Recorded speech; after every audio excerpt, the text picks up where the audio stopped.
শুনলে মনে হবে যেন মাশরুম গান গাইছে।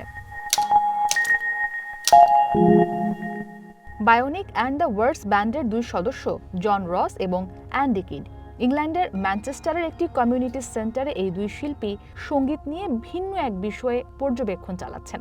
মাশরুম ও অন্যান্য গাছের পাতার সেন্সরে ব্যান্ডমেড ড্রাম এবং কিবোর্ড প্লাগ করেছেন তারা। এরপর গাছের পাতাগুলো নড়াচড়া করলেই তৈরি হচ্ছে শ্রুতি মধুর সুর। আমরা গাছগুলোর মধ্যে কিছু সরঞ্জাম যুক্ত করি। এই সরঞ্জামগুলো উদ্ভিদের ভেতরের জৈব বৈদ্যুতিক সংকেত পরিমাপ করে সঙ্গীতের সুরে রূপান্তরিত করে। এই প্রক্রিয়াকে মিডি বলে।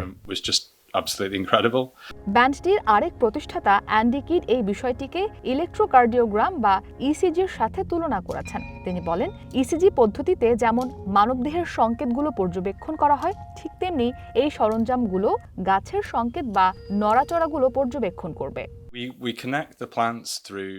একটা গাছকে নড়াচড়া করতে দেখাটা একটা জাদুকরী বিষয়ের মতো।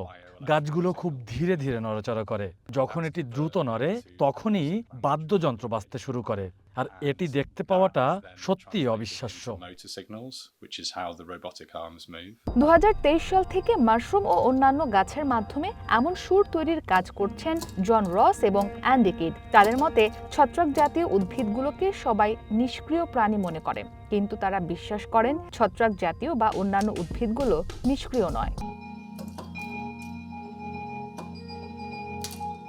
গাছের সাথে সংযোগ স্থাপনের এটি সবচেয়ে ভালো ও আবেগপূর্ণ একটি অভিজ্ঞতা জানিয়ে জন এবং অ্যান্ডি বলেন, তাদের এই পর্যবেক্ষণ উদ্ভিদ এবং ছত্রাক সম্পর্কে মানুষের ধারণার পরিবর্তন ঘটাবে।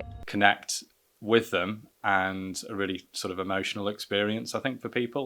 ইসরাত মুক্তি, ওয়ান ইন্টারন্যাশনাল ডেস্ক।